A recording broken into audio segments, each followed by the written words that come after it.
Hello दोस्तों, नमस्कार। RJ Hindi कहानी में आपका बहुत बहुत स्वागत है। दोस्तों, कहानी का पूरा आनंद लेने के लिए वीडियो को लास्ट तक देखें। अगर कहानी पसंद आए तो कृपया चैनल को जरूर सब्सक्राइब करें, वीडियो को लाइक करें। तो दोस्तों चलिए शुरू करते हैं।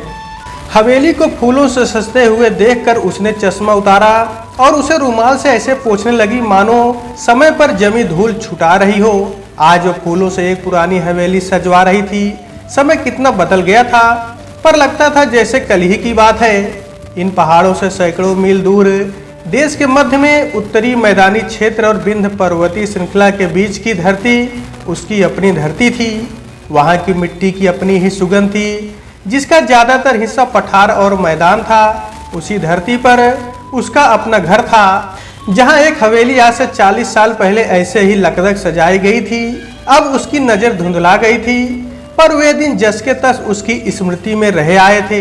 उसे आज भी याद था। नेक दस्तूर फेरने को या कहें कि शानो शौकत दिखाने के लिए विदाई के समय बकायदा डोली और 4 कहार बुलाए गए थे।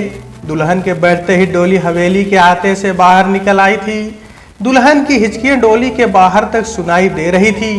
बाहर खड़ी औरतें बिलाप करती चावल और पैसों से वारफेर और न्यौछावर कर रही थी।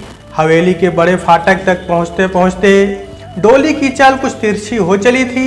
एक कहार के पांव में एक पुराना घाव था, जो अब नासूर बन गया था और लंगड़ा के चल रहा था, जिसकी वजह से दुल की चाल से बढ़ती डोली हिचकोले खाती एक और इक्कर हुई जा रही थी।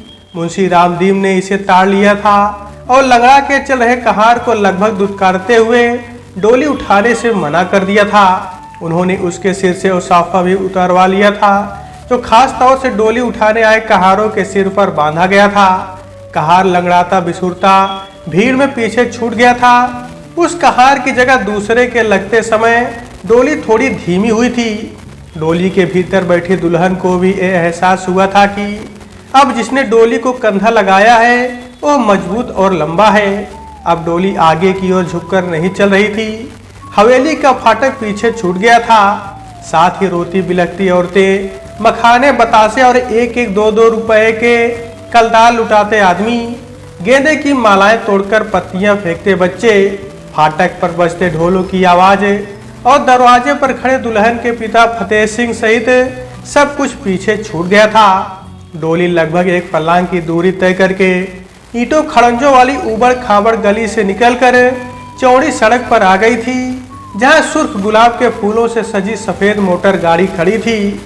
डोली गाड़ी से 10 कदम की दूरी पर ही रख दी गई थी। गाड़ी के बाहर खड़ी महिलाओं ने आगे बढ़कर दुल्हन को घेर लिया था। दुल्हन ने डोली से निकलकर गाड़ी की ओर बढ़ते हुए घूंघट की ओर से देखा था कि चारों कहार पंक्तिबद्ध डोली और कार के बीच सिर झुकाए शायद बख्शीश की उम्मीद में खड़े थे। गाड़ी में बैठते हुए फिर दुल्हन की नजर उन कहारों पर पड़ी थी। डोली को लंगड़े कहार की जगह कंधा लगाने वाला आदमी अपने सख्त चेहरे के साथ तन कर खड़ा था। उसे देखकर दुल्हन को कार में बैठते हुए एक जोर की हिचकी आई थी। उसके बाद गाड़ी का दरवाजा बंद हो गया था। यह तो नाहर था, उसका दूल्हा, ये यहाँ कैसे? और डोली उठाता कहारों के साथ अचानक ही उसका सिर घूमने लगा था। वो समझ नहीं पा रही थी कि उसके साथ यह क्या हो रहा है। अगर यह नाहर सिंह है तो इसे कोई पहचान क्यों नहीं रहा? ये यहाँ कहारों की कतार में है, तो फिर वह कौन है जो सेहरा बांधे साफा पहने घोड़ी पे चढ़ के आया था? घूंघट की ओट में मुँह छुपाए हुए किसके साथ उसकी भांवर पड़ गई, फेरे हो गए? किसने अपनी कटार की नोक पर सिंदूर रखकर उसकी मांग भर दी? किसके नाम की हल्दी की चुटकी भर कर विदा के समय उसकी भाभी ने उसके गले, छाती और नाभि पर मल दी?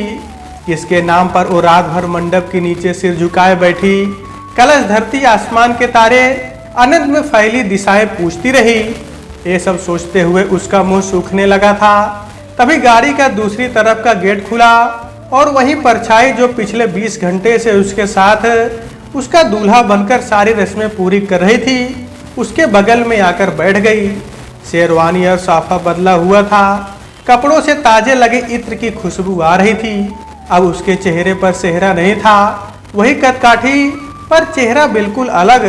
गोरा लंबोतरा चेहरा, उठी हुई गाल की हड्डियां, लंबी नाक, पतली मूछें, दुल्हन कुछ कह पाती उससे पहले ही बगल में आकर बैठे सजे धजे युवक ने मुस्कुराते हुए कहा, सुहासिनी जी, हम कई घंटों से साथ साथ हैं। हमारी शादी हो चुकी है, पर 1 मिनट आपसे बात करने का समय नहीं मिला। उफ, ये रीति रिवाज, पूजा पाठ, शादी है या मजाक, क्या क्या नहीं होता। अब भी समझिए कि मेरे मना करने से ही हम बच गए। बच्चों के खेलों की तरह ये नेक खत्म ही नहीं हो रहे थे। खैर, आपको पता है, फिर भी मैं अपने मुंह से बता दूं, मैं हूं कुंवर नाहर सिंह, मकड़ोरी स्टेट से। राजपाट तो नहीं रहा, पर राजा और राजकुमार रह गए, और अब आप हुई हमारी बेगम रानी साहिबा। ऐसा कह के वह जोर से हंसा। सुहासिनी को एक जोर का झटका लगा। गाड़ी अपनी जगह से आगे बढ़ गई। किसी ने उसके ऊपर नोटों की गड्डियां उड़ा दी, किसी ने हवा में फायर कर दिए। बच्चे उड़ते हुए नोटों को पकड़ने के लिए पीछे पीछे भागने लगे। गाड़ी से उड़ती हुई धूल पीछे छूटती चली गई। रास्ते भर नाहर सिंह अपनी रियासत के बारे में सुहासिनी को कुछ बताते रहे। वो ऊँगती झपकती ढुलकती हुई कुछ सुन पाई कुछ नहीं, पर नाहर ने अपनी तरफ से सब कह दिया था, और अब वह विजयी भाव से आगे देख रहे थे।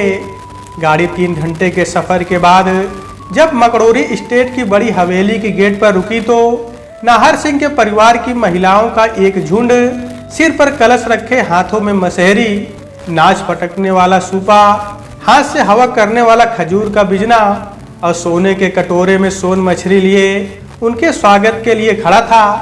दरवाजे के बाईं ओर शहनाई, नगड़िया और रंतूला भी बज रहे थे।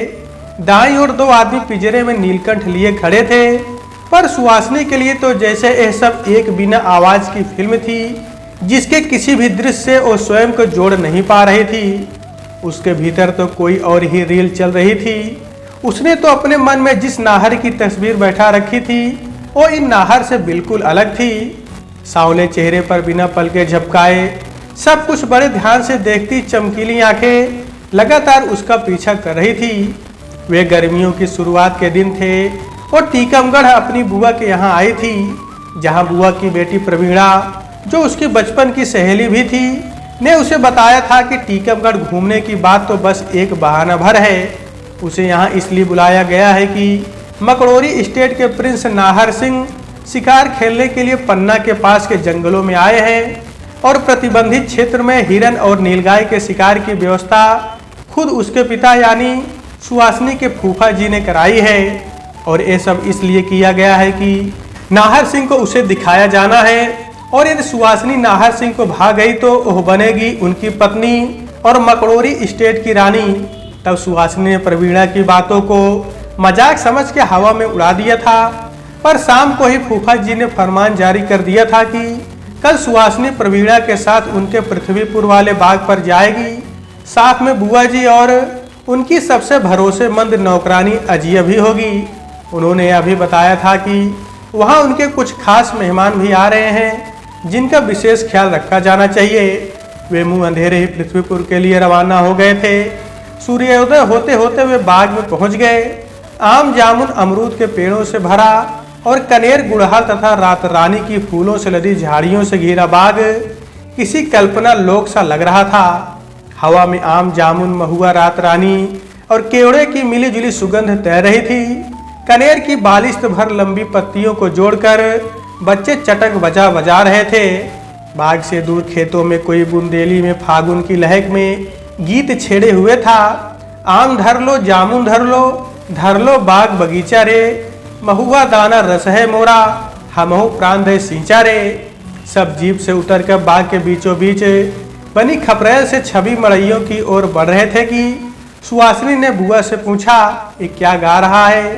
बुआ कुछ कह पाती उससे पहले ही उनके साथ आई नौकरानी अजिया बोल पड़ी, बिन्नू जब कह रहे हैं कि जे आम तुम्हारे है, जामुन तुम्हारे है, जे बाग बगीचे तुम्हारे है, सो इन सबन खो तुम धर लो, लेकिन महुआ के पेड़ से गिरे दाने और उनको रस हमाओ है, कह के जब बाग खो हमने प्राण देके सींचो हैं।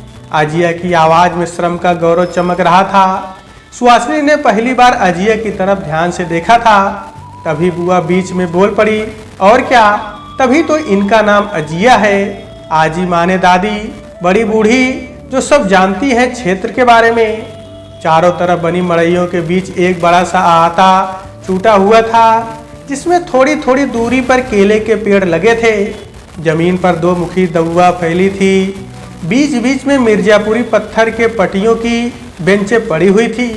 अभी सब जने बेंचों पर बैठे सुस्ता ही रहे थे कि एक भारी भरकम गाड़ी बाग के फाटक पर आकर रुकी। बाग का मालिक ड्राइवर और बाग में ही रहने वाले परिवारों के दो एक बच्चे आगंतुकों के स्वागत के लिए बाहर की ओर भागे। गाड़ी का बाईं ओर का दरवाजा खुला और सांवले रंग का एक लंबा और मजबूत नौजवान गाड़ी से उतरा। वह अपना परिचय दे पाता कि उससे पहले ही ड्राइविंग सीट से एक गोल चेहरे वाला अपेक्षाकृत मोटा युवक उतरा और तपाक से बोला, ये नाहर है, नाहर सिंह, मकड़ोरी स्टेट से। अपना परिचय सुनकर युवक ने थोड़ी झेम के साथ सिर झुका लिया। उनका सामान तुरंत उन खपरेल से छवि मड़इयों में जमा दिया गया, जो भीतर से किसी होटल के कमरे की तरह सजी थी। जब बुआ जी ने उन मड़इयों में जाकर मेहमानों से भेंट की तो सुहासिनी और प्रवीणा ने केलों के पेड़ों की ओर से उन्हें देखा था। प्रवीणा ने मुस्कुराते हुए कहा, इतना शर्मीला राजकुमार तो मैंने पहली बार देखा है।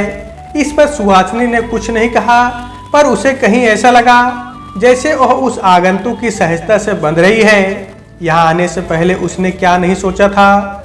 उसने तो वे बहाने तक सोच लिए थे जिनके सहारे उसे इस रिश्ते के लिए मना करना था, पर अब उसे उनमें से कोई बहाना याद नहीं आ रहा था। मेहमानों को दोपहर का खाना खिलाकर बुआ जी निश्चिंत होकर सो गई थी। प्रवीणा बाग में मटर गश्ती कर रही थी। अजिया चाकरों के साथ शाम की चाय और रात के खाने के बंदोबस्त में लग गई थी, पर इस बीच सुहासिनी अनमनक से हो उठी थी। उसके मन की मेड़ पर एक चिड़ैया आन बैठी थी, जो लाख जतन करने पर भी उड़ नहीं रही थी। दूर से उड़ के आई एक पड़कुलिया आराम कर रहे मेहमानों की मड़ैया के छप्पर पर आ बैठी थी। सुहासिनी को बिना वजह ही उससे ईर्ष्या हो रही थी। तभी मड़ैया के दरवाजे खट से खुल गए थे और उनके खुलने से अनायास प्रकट हुई आंखों ने सुहासिनी को दरवाजे की ओर देखते हुए देख लिया था। और जिसका परिचय नाहर सिंह कहकर कराया गया था ने सुहासिनी को देखकर कुछ कहने की कोशिश की थी, पर सुहासिनी ने उसे जानबूझकर अनसुना कर दिया था। अब वह निकलकर अहाते में आ गया था। सुहासिनी के कानों में पेड़ों से गुजरती हवा किसी लोकगीत सी गूंज रही थी। तभी किसी ने पास आकर पूछा था, आप यहाँ पहले आ चुकी हैं? सुहासिनी ने देखा यह वही था जो अब अहाते को पार करके केले के पत्तों के बीच से होता हुआ सुहासिनी के पास आकर खड़ा हो गया था। सुहासिनी ने उत्तर में केवल ना में सिर हिला दिया था। उसने फिर अपनी गहरी आवाज में कहा, बहुत अच्छी जगह है। सुहासिनी को अचानक जैसे अपने आसपास एक थरथराहट महसूस हो रही थी, जिसने उसके चारों ओर बनी किसी अदृश्य दीवार को गिरा दिया। अपने को रोकने की कोशिश करते हुए भी वो कुछ बोल पड़ी थी। उसे लगा था जैसे वह बोल नहीं रही है, परत दर परत खुल रही है, गा रही है, चहक रही है, और दो बड़ी साफ और निश्चल आंखें उसे इस तरह खुलते हुए खिलते हुए देख रही है, सुन रही है। सुहासिनी खुद नहीं जानती थी कि इतनी सारी बातों का सोता उसके भीतर कहां से फूट पड़ा। उसके आसपास कितने ही जड़ पदार्थ चेतन हो गए थे। धीरे धीरे धरती पर उतरती संध्या के रंग ने बाग को सिंदूरी कर दिया था। उस रंग की हल्की सी फुट सुहासिनी के गालों पर भी थी। वो कुछ कहते कहते हंस दी थी। जिस बात पर वो हंसी थी वो अब कहीं नहीं थी, पर वो हंसे जा रही थी। वो इस बात से भी बिल्कुल बेखबर थी कि प्रवीणा उसके पास आकर खड़ी हो गई थी। वो हंसे जा रही थी। उसे याद नहीं था कि वो पिछली बार कब इतनी देर तक इतना खुल के हंसी थी। तभी अजिया ने उन्हें वहां से आवाज दी थी जहां से मठरी, ठेठरों, खुरमों और मालपुआओं की सुगंध के साथ धुआं उठ रहा था। शाम की चाय की तैयारियां पूरी हो गई थी। उसके बाद तो जैसे पड़कुलिये तेजी से समय के दाने चुगने लगी। संध्या भी अपनी सिंदूरी आभा समेट कर चली गई और चाय पीते पिलाते बाग में धीरे धीरे चांदनी उतरने लगी। अब तक सब आपस में घुल मिल गए थे। सुहासिनी नाहर की पेड़ पौधों की जानकारी देखकर आश्चर्य कर रही थी। वो वहां लगे हर पेड़ को उनके स्थानीय नाम से जानता था। हर पेड़ के गुण दोष भी उसे मुँह जबानी याद थे। सुहासिनी उसे देखकर सोच रही थी, इतना अच्छा भी कोई होता है क्या? उस रात कोई लगातार सुहासिनी की नींद पर पहरा देता रहा था। सुबह प्रवीणा ने आकर ठिनकते हुए कहा था, ये क्या बात हुई, पाहुने तो बिना मिले ही चले गए। उसकी बात सुनकर सुहासिनी बिना कुछ कहे ही अपने कपड़े तहाने लगी थी। उसने अपना सारा सामान समेट लिया था, पर फिर भी उसे लग रहा था कि उसकी कोई बहुत जरूरी चीज खो गई है, जिसे वह पूरे बाग में प्रवीणा के आने से पहले ही ढूंढ आई थी, पर वह उसे कहीं नहीं मिली थी। उसकी कोई आस उसे यहाँ ऐसे आकर मिलेगी वह नहीं जानती थी। द्वार 4 अभिनंदन आरती हो चुकने और दूल्हा दुल्हन की अलाय बलाय झाड़ने और काएं उतारने के बाद दुल्हन को गाड़ी से उतार लिया गया था। सुहासिनी का सिर घूम रहा था और जिस हवेली के द्वार पर खड़ी थी उसके चारों ओर ऊंची ऊंची दीवारें थी, जहां से बाहर का कोई दृश्य नहीं दिख रहा था। उन दीवारों ने गांव और हवेली की हवा को अलग कर दिया था। दोनों तरफ की हवा में फर्क था। हवेली के भीतर की हवा में इतर फुलेल की गंध फैली थी, जो बाहर की ढोर बछेरू के माटी गोबर की गंध से बिल्कुल अलग थी। सुहासिनी बहुत कमजोरी महसूस कर रही थी। जो 2 औरतें उसे सहारा देकर हवेली के भीतर ले जा रही थी वे आपस में बतिया रही थी। बड़ी सुकुमारी है, कुंवर जी की बहू, कैसे चढ़ेगी उनकी अटारी।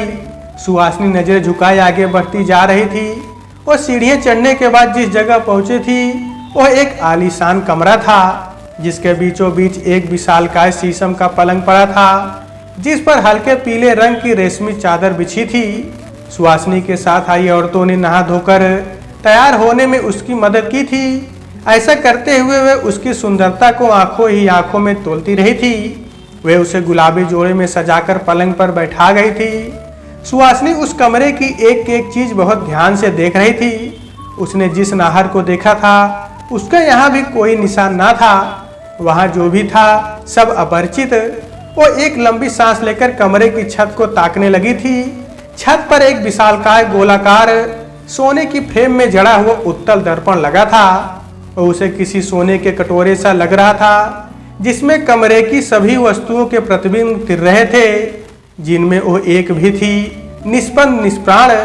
उसने अपना सिर घुटनों पर ऐसे रख दिया था मानो किसी ने कत्ल होने के लिए खुद अपनी गर्दन कसाई के काट पर रख दी हो। थक के चूर हो चुका उसका तन मन कब नींद के अंधेरे में खो गया उसे पता ही नहीं चला। जब उसकी आंख खुली तो अंधेरा हो चुका था। उसे लगे कि बाहर कोई करुण स्वर में कभी ईश्वर का कवित्व गा रहा है। एक दिन होत सबई को गौनो, होनो और अनहोनो, जाने पर सासरे सासो, बुराओ लगे चाय नोनो। यह पंक्तियां उसने पहले भी कई बार सुनी थी, पर आज इन्हें सुनकर उसके जहन में रुलाई भरी आ रही थी। खिड़कियों के बाहर से आती हंडों की रोशनी से पता चलता था कि रात हो चुकी थी। वो सोच रही थी इस समय यहाँ कौन गा रहा है इसे। तभी उसे याद आया कि उसके कमरे से जाते हुए उसकी मदद करने आई औरतों ने बताया था कि आज रात हवेली में लोक संगीत का कार्यक्रम होगा। उसके बाद देर रात तक मुंह दिखाई होगी, पर दूल्हा उसका मुंह कल सुबह कुल देवी के मंदिर में हाथों की छाप लगने और मोर पूजने के बाद ही देख सकेंगे, क्योंकि हवेली में ब्याह काज के सारे रीति रिवाजों का बड़ी कड़ाई से पालन किया जाता है। शुभ अशुभ का, सगुन अपशगुन का, दिशा काल तथा मुहूर्त आदि का विशेष ध्यान रखा जाता है। और कुंवर नाहर का समय पंडित के अनुसार अभी सही नहीं चल रहा था, जिसके लिए कल सुबह विशेष पूजा भी रखी गई थी। बाहर झांझर करताल और ढोलक जोर जोर से बज रही थी। अब गाय के साथ कई स्वर लहक लहक कर ईश्वर की चौकड़ियां गा रहे थे। तभी उसे लगा कि दरवाजे पर कोई दस्तक दे रहा है। वो पलंग से उठकर दरवाजा खोल पाती, जिसमें कि भीतर से सांकल नहीं लगाई गई थी। वो अपने आप ही आधा खुल गया था। सामने नीली पतलून और सफेद रंग का कुर्ता पहने वही खड़ा था, जिसकी आंखें रास्ते भर उसका पीछा करती आई थी, जिससे वह पृथ्वीपुर के बाग में मिली थी, जिसके साथ वो एक बार हंसी थी तो हंसती ही चली गई थी, जिसने विदा के समय एक कहार के हट जाने पर अपना कंधा डोली में लगा दिया था, जिसे वो नाहर समझकर अपने मन से लगा बैठी थी। उसे देखकर सुहासिनी पलंग से छिटक कर खड़ी हो गई। उसने सुहासिनी के सामने हाथ जोड़ लिए। उसके होंठ कांप रहे थे। वह बुदबुदा रहा था, मुझे माफ कर दीजिए, आपसे एक बार मेरा मिलना बहुत जरूरी था, सो मैं यहाँ तक चला आया। मैं नाहर नहीं बिशन हूँ। इस हवेली के बागों को पेड़ों को फूलों फलों को सहेजने वाला, जो बचपन से इसी हवेली में रहता है, पर यहाँ की किसी चीज पर उसका कोई हक नहीं। लेकिन मैं पूरा का पूरा इस हवेली का हूँ, पर मन पर एक बोझ है कि मैं आपका गुनहगार हूँ। सुहासिनी सन्न रह गई। उसके भीतर कुछ हरहरा कर टूट गया था। वो उसके गले लगकर फूट पड़ना चाहती थी, पर पलंग के पाए को पकड़कर बैठती चली गई। वो अभी भी हाथ जोड़े खड़ा था। सुहासिनी की आंखों में कई सवालों का बवंडर उठ रहा था। बिशन ये सोच के आया था कि सुहासिनी को सच बताकर वहां से चला जाएगा, फिर कभी उसके आगे नहीं पड़ेगा, कुछ भी करेगा, पर हवेली के भीतर का कोई काम नहीं लेगा। पर सुहासिनी की आंखों में उठते तूफान ने उसे सब कुछ भुला दिया था। उसने उठकर कमरे का दरवाजा बंद कर दिया। बाहर ढोल करताल और झांझर सम पर आ गए थे। वो भी जमीन पर घुटनों के बल बैठ गया था। सुहासिनी ने हिलकते हुए पलंग के पाए से सिर टिका दिया। बिना कहे ही उसका प्रश्न हवा में तिर गया था। मैंने तो तुम्हें ही नाहर समझा था। और बिशन ने दोनों हाथों से सुहासिनी को थामकर उसे जमीन पर ढुलकने से रोकते हुए कहा, मेरे पिता इस हवेली के पुराने कारिंदे थे। उनकी जमीन गांव में कुंवर के रिश्तेदारों के पास गिरवी थी, जिसे छुड़ाकर उस पर खेती करना, हल चलाना उनका सबसे बड़ा सपना था। उसे छुड़ाने के लिए मेरे पिता ने हवेली से कर्जा लिया था, पर जमीन नहीं छूटी। पैसा कोर्ट कचहरी में खर्च हो गया और कर्ज पर ब्याज बढ़ता गया। पिताजी उसे चुकाने के लिए हवेली के कामों के साथ सुबह शाम खेत में भी काम करने लगे। हमारी जिंदगी जैसे हवेली की धरन हो गई, जिसे छुड़ाने के लिए बिना कुछ कहे सुने हम गुलामों में तब्दील हो गए। सुहासिनी खुद को संभालती हुई सीधी बैठ गई। बिशन की बात सुनकर उसका दर्द सूखने लगा। बिशन की निश्चल आंखों में हिलोरो लेती भावुकता धीरे धीरे जमने लगी। उसने जैसे वर्षों बाद अपने मन की अंधेरी कोठरी खोली थी, उसमें से एक साथ चिचियाते हुए कई चमगादड़ उड़ निकले। वो छत को ताकते हुए कहने लगा, एक दिन खेत में काम करते हुए मेरे पिता का पांव बैल के खुर से कुचल गया। घाव गहरा था, पर वह उसकी परवाह किए बगैर काम करते रहे। उनका घाव धीरे धीरे नासूर बन गया। इलाज के लिए बाहर जाना जरूरी था, पर बिना पैसे चुकाए हम हवेली से बाहर ना तो काम ही कर सकते थे और ना ही कहीं और जा सकते थे। बोलते हुए बिशन की सांसें तेज हो गई। उसकी बातें किसी कराह की तरह उसके भीतर से निकल रही थी। और सुहासिनी के सामने बैठा अपने मन से निकली चमगादड़ों के पीछे भाग रहा था। वह बोलता जा रहा था, मैंने अपनी पढ़ाई हवेली में काम करते हुए सबकी नज़रों से बचते हुए की। पिता की सेहत और खराब होती चली गई। उन्होंने काम बंद कर दिया और उनका सारा काम मैंने अपने कंधों पर ले लिया। मैं अपने बाप के कर्जे की पाई पाई चुका देना चाहता था, सो पढ़ाई बीच में ही छूट गई। पिता सिर्फ कभी कभी कहारों के साथ डोली उठाने जाते रहे। कुछ दिनों पहले यह भी बंद हो गया, पर कुंवर की दुल्हन की डोली उठाने से जरूरी उनके लिए दुनिया में कोई और काम न था। डोली उठाते वक्त उनके पैर में बहुत दर्द था। डोली के साथ 4 कदम चलते ही घाव से खून रिसने लगा। सुवंत में उनकी जगह मुझे ही आपकी डोली उठानी पड़ी। सुहासिनी उसे ध्यान से देख रही थी। बिशन अभी और भी बहुत कुछ कहना चाहता था, पर अचानक सीढ़ियों पर हुई आहट से बिशन और सुहासिनी चौंक कर एक झटके से खड़े हो गए थे। वो दोनों ही ऐसे समय में एक कमरे में होने के जोखिम को जानते थे। बिशन दरवाजे की ओर बढ़ने को ही था कि सुहासिनी ने उसका हाथ थाम लिया था। उसके मुंह से निकला था, मुझे यहाँ बहुत डर लग रहा है। बिशन ने उस समय इतना ही कहा था, हम जमीन की धूरा माटी हैं, कौनो जोग्य नहीं है हम।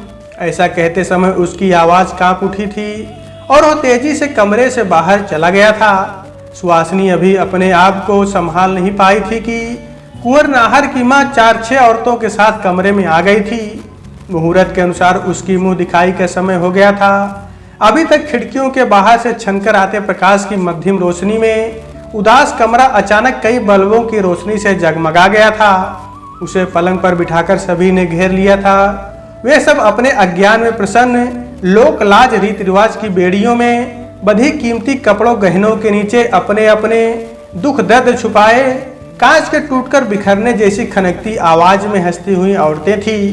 वे मन ही मन सुहासिनी को बहुत भाग्यशाली समझ रही थी और उसे ईर्ष्या भी कर रही थी, जो रह रहकर उनकी तंज भरी बातों में छलक रही थी। सुहासिनी को सबसे पहले उस सोने के कटोरे में भरे पानी में अपना मुंह देखना था, जिसमें सोन मछली सुबह से पड़ी छटपटा रही थी। दुल्हन का अपने चेहरे की छाया में सोन मछली को देखना एक अच्छा शगुन माना जाता था, या शायद उसे इस बहाने उस कटोरे में उसके भविष्य की छाया दिखाकर कहा जाता था कि अब वह सोने की दीवारों में कैद है। पर ये सब बातें वहां उपस्थित औरतों के लिए कोई मायने नहीं रखती थी। वो यह सब कुछ पूरे मनोयोग से करती थी, क्योंकि ये सदियों से होता आया था। सुहासिनी ने कांपते हाथों से कटोरा थाम लिया था। उसमें पड़ी मछली निढाल थी, वो हिलडुल नहीं रही थी।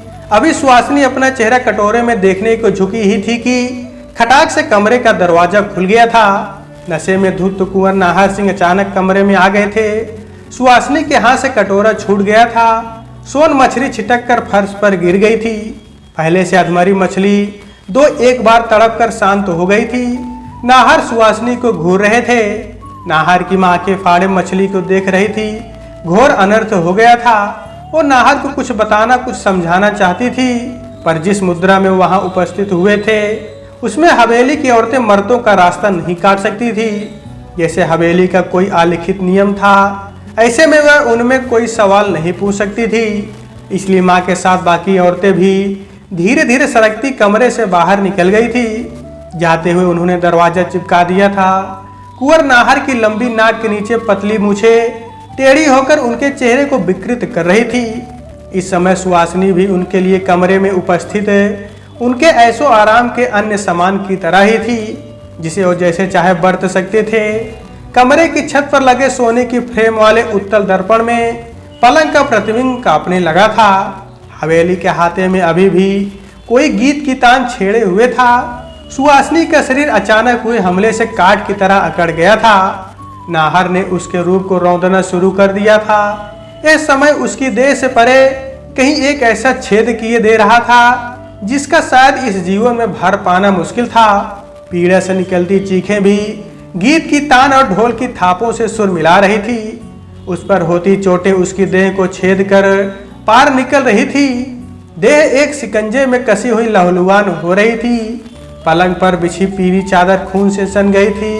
न जाने उसे ऐसा क्यों लग रहा था कि गीत गाने वाली जो आवाज उसके कानों से टकरा रही है वह बिशन की है, जो उसकी देह पर होते आघातों से लगातार टकराती उसके दर्द से उसकी हूक से जुड़ के गा रही थी। और राशि ठाठ बाट से चौंधियाता कमरा किसी अंधेरी सुरंग में तब्दील हो गया था। गीत अंधेरे से लड़ता हुआ उस सुरंग तक पहुंच रहा था। सोनो नाक खे हैं, चांदी नाक खे हैं, पानी की मछली पानी में रहे हैं। सोन मछली हो या चाहे जोन मछली, सोने के कटोरा में मर गई हैं। धीरे धीरे कमरे के बाहर से आता स्वर दूर होता हुआ अंधेरे में डूब गया था। दर्पण में कांपता बिंब स्थिर हो गया था। कमरे के फर्श पर पड़ी मछली अब तक सूखकर सख्त हो गई थी। सुबह होते होते सुहासिनी की देह बुखार से तपने लगी थी। उसी समय नाहर की माँ ने टीकमगढ़ सुहासिनी की बुआ के घर यह खबर भेज दी थी।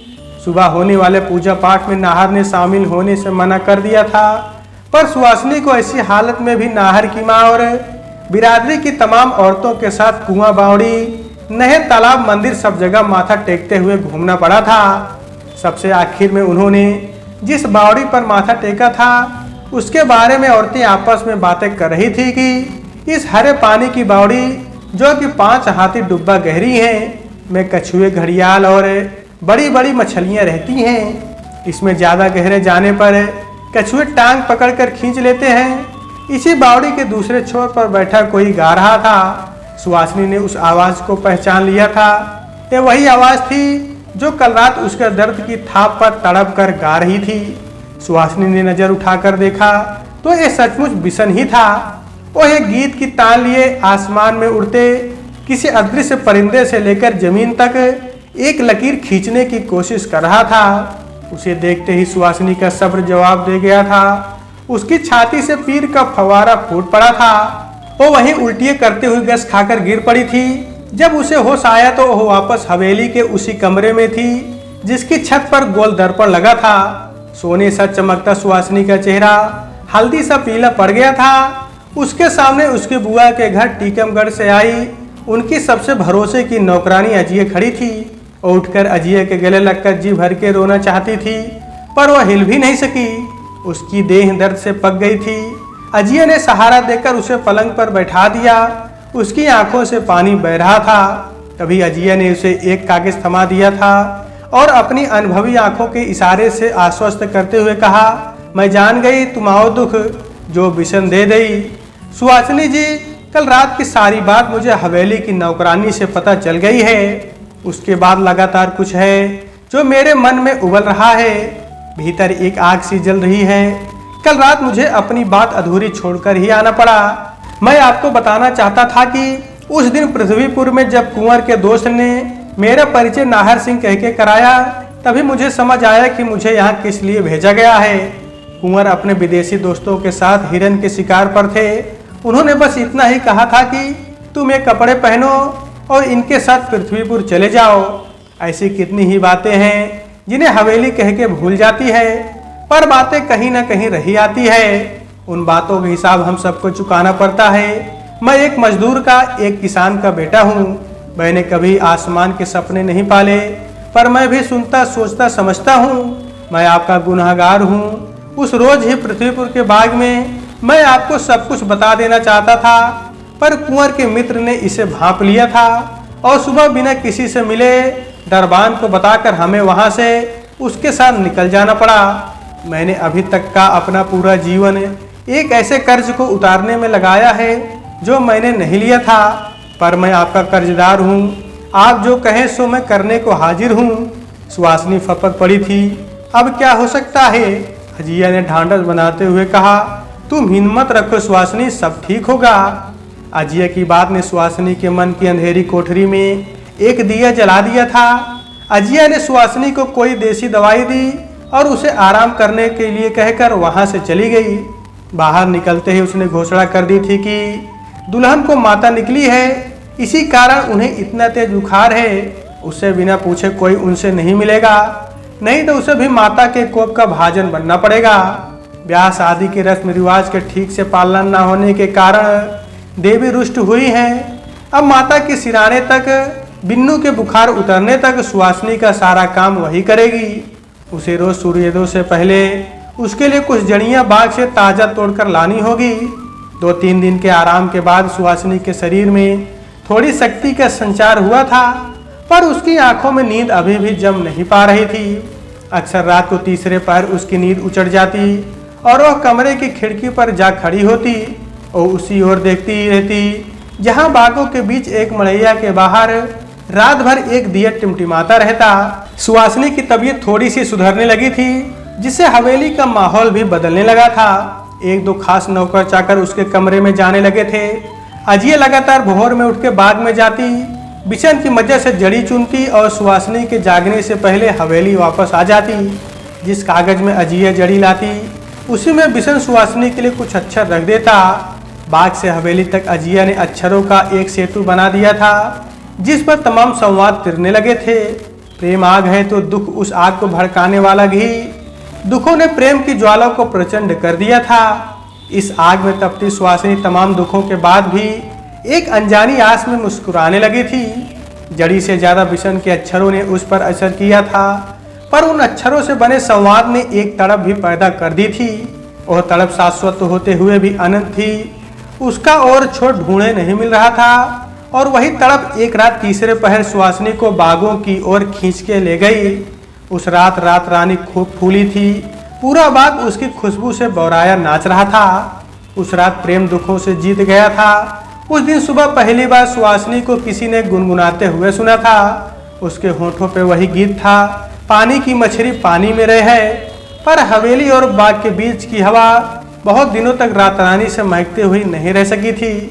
किसी कारिंदी ने नाहर की माँ के कान में कहा था कि उसने नाहर की बहू जैसी किसी छाया को रात के तीसरे पहर बाग में एक लंबे आदमी की छाया के साथ देखा है। उसके बाद हवेली की आंख कान सतर्क हो गए थे। अजिया की गतिविधियों पर भी खुफिया नजर रखी जाने लगी थी। एक दिन नाहर भी कमरे में आकर सुहासिनी की सेहत का जायजा ले गए थे। अब तो एक 15 बीत जाने पर सुहासिनी के चारों ओर माता के प्रकोप के भय से बना वह कवच भी हट गया था, जिसने नाहर को सुहासिनी से दूर रहने के लिए मजबूर कर दिया था। तभी एक दिन सूर्योदय से पहले हवेली के दरबानों कारिंदों के एक झुंड का हांका सा उठा। उन्होंने किसी साय को बाग की ओर भागते हुए देखा था। उन्होंने बाग के दूसरे छोर पर बनी हरे पानी की बावड़ी से 100 गज पहले तक उसका पीछा किया था, पर इससे आगे बढ़ने से पहले वे ठिठक कर रह गए थे। उन्होंने जो देखा था उस पर उन्हें यकीन नहीं हो रहा था। उस साय ने 5 हाथी डुब्बा, कछुओं और घड़ियालों वाली हरे पानी की बावड़ी में छलांग लगा दी थी। हांका करता साय को दौड़ाने वाला कारिंदों का झुंड वहां से धीरे धीरे बावड़ी की ओर बढ़ा था। बड़ी टार्चों और लालटेनों की रोशनी में उन्होंने देखा था कि बावड़ी के पानी की सतह पर सुहासिनी की चुन्नी तैर रही थी। हवेली में हाहाकार मच गया था। नाहर की बहू ने बावड़ी में कूदकर जान दे दी थी। बावड़ी के दूसरे छोर से सूरज की किरणें पानी में उतर रही थी। 100 गुणा 100 मीटर पाट के फैलाव वाली बावड़ी में कई जगह बांसबल्ली जाल रस्सी डाले गए थे, पर कहीं कुछ नहीं मिला था। कोई कह रहा था कि एक अंदरूनी नाला बावड़ी में खुलता है और इस मौसम में नाले में पानी कम होने के कारण पानी उल्टा बावड़ी से नाले की ओर बहने लगता है। उस नाले में फंस जाने पर कुछ भी नहीं मिलेगा। कई तैराक डूबा साध कर बहुत नीचे तक हो आए थे। बाहर आकर उन्होंने बताया था कि बावड़ी जितनी वो समझते हैं उससे कहीं ज्यादा गहरी थी। वे कह रहे थे कि 5 हाथी 5 ऊंट भी तराऊ पर खड़े होकर बावड़ी की था नहीं पा सकते थे। तभी किसी ने याद दिलाया कि बिशन कहीं दिखाई नहीं दे रहा है। तब बिशन के बाप ने बताया था कि वह आजकल रोज भोर में उठ के बावड़ी के दूसरे छोर पर जड़ी लेने जाता था। कारिंदे कह रहे थे कि तब तो जरूर उसने दुल्हन को बावड़ी में डूबते हुए देखा होगा, पर वो है कहाँ? कहीं वो दुल्हन को बचाने के लिए दूसरे छोर से बावड़ी में तो नहीं कूद पड़ा। यह सुनते ही बिशन का बाप अपना पांव पकड़कर बैठ गया था। अचानक उसके पैर के नासूर में जोर की टीस उठी थी। वह जोर जोर से कराहने लगा था। पहाड़ सा दिन तिल तिल करके बीता था। रात में भी 4 आदमी बावड़ी का पहरा देते रहे थे। हवेली के प्रभाव में पुलिस भी अपनी खाना पूरी करके चली गई थी। दूसरे दिन फिर सुबह की पहली किरण के साथ जोरों का हल्ला शुरू हो गया था। सभी लोग भागकर बावड़ी के आसपास इकट्ठे हो गए थे। बावड़ी के दूसरे छोर पर दक्षिणी कोने में जिस ओर देवी का एक छोटा मंदिर भी था, एक गुलाबी कपड़ों में लिपटा शव तैर रहा था। उसके कपड़े फटे हुए थे। उसे मछलियों ने जगह जगह से खा लिया था। ये सुहासिनी का वही जोड़ा था जो उसने अपनी मुंह दिखाई के समय सोन मछली देखते समय पहना था। हालांकि छत बिच्छत औंधे पौने हो चुके शव को पहचानना मुश्किल था, पर कपड़ों से अंदाजा लगाया गया था कि यह शव सुहासिनी का ही है। 2 दिन तक बिशन सिंह के ना मिलने पर इस बात पर भी सभी को यकीन हो चला था कि जरूर बिशन सुहासिनी को बचाने के लिए बावड़ी में कूदा होगा, जिसे इस छोर के दुपट्टे के कारण लोग देख नहीं सके होंगे। कुछ लोग यह भी कह रहे थे कि उसने सुहासिनी को बचाते हुए अपनी जान देकर हवेली का कर्ज उतार दिया था। पर एक बात जो किसी के समझ नहीं आ रही थी वो यह थे कि रात दिन सुहासिनी के साथ रहने वाली अजिया के रहते यह कैसे हो गया और उसके बाद अचानक वो कहाँ गायब हो गई। वो न मकड़ोरी स्टेट की हवेली में थी और न ही टीकमगढ़ के अपने पुराने ठिकाने पर। 40 साल बीत जाने के बाद भी कोई नहीं जानता था कि अजिया कहाँ गई, सिवाय उन दोनों के जिन्हें हवेली ने मरा हुआ मान लिया था, जो उस रात मकड़ोरी स्टेट के बागों को, बुंदेली पठारों की छाती पर बहती बेतवा, केन बागहीन टोंस चेलना, उर्मिल जैसी नदियों को, उनको छूकर बहती हवाओं को, उन पर सवार गीतों को बहुत पीछे छोड़कर अपने प्यार को परवान चढ़ाने के लिए अजिया की कुर्बानी की टीस सीने में लिए अनजानी दुनिया के सफर पर निकल पड़े थे। उस दिन सुहासिनी नहीं, अजिया बावड़ी में डूब मरी थी। सुहासिनी और बिशन अब सुहासिनी और बिशन नहीं रह गए थे। वे 2 ऐसे चेहरे थे जिनके चेहरे में कोई भी प्यार करने वाला अपना चेहरा देख सकता था। उनके मन में अजिया हमेशा बैठी रहती, जो हर समय उन्हें ठेठ बुंदेली में जीवन के नए पाठ पढ़ाती रहती थी। तो दोस्तों, आज के वीडियो में बस इतना ही। कहानी आपको कैसी लगी कमेंट बॉक्स में जरूर बताइएगा। तो दोस्तों, आपसे फिर मिलते हैं अगले वीडियो में। तब तक के लिए नमस्कार।